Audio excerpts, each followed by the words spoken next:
you heard of Peter Ponsil? Oh, Peter Ponsil and his tonsil.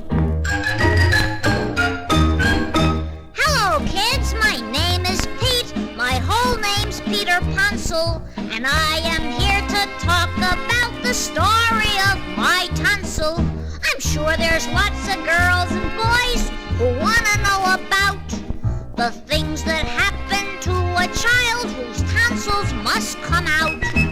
Oh, whose tonsils must come out. Well, once my throat was very sore. My mother said, You know, I'm going to call the doctor up. His name is Sneeze and Blow. The doctor peered and poked at me. Aha there, Peter Ponsil.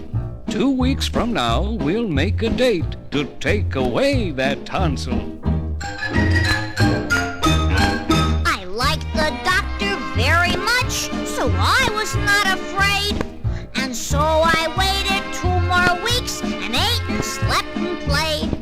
And then my mother packed my bag, my slippers, brush and comb, and drove me to the hospital, which wasn't far from home. Oh, which wasn't far from home. A pretty nurse who met me said, Pete, come along with me. We have a room all full of kids where you are going to be. The children's names were Tom and Ruth and Michael, Bob and Sue. They all said, Glad to see you, Pete. And so I said, Me too. The nurse took all the temperatures and looked down all our throats and gave us short pajama tops. She called them Johnny coats. Then pretty soon I had a shot. The nurse said, That's because it's the thing to make you sleepy. And sure enough, it was. Then all the mothers had to leave. They said, We'll wait for you. And every mother kissed her child. My mother kissed me too. Oh, My mother kissed me too.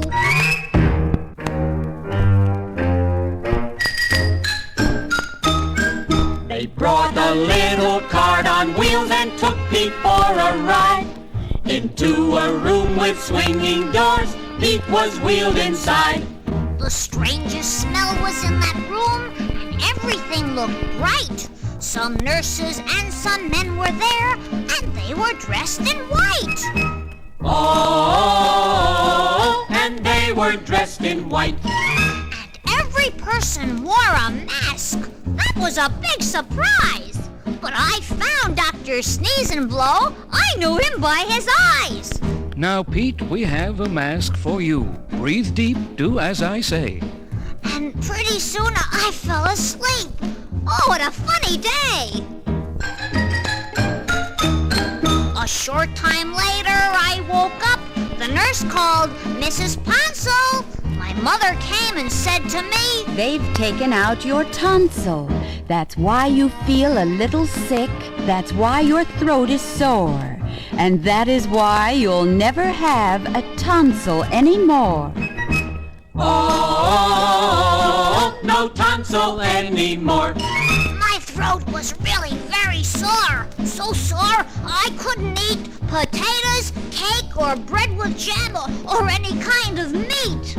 But ice cream tasted wonderful. How good it made me feel. And so I ate a great big dish of ice cream every meal.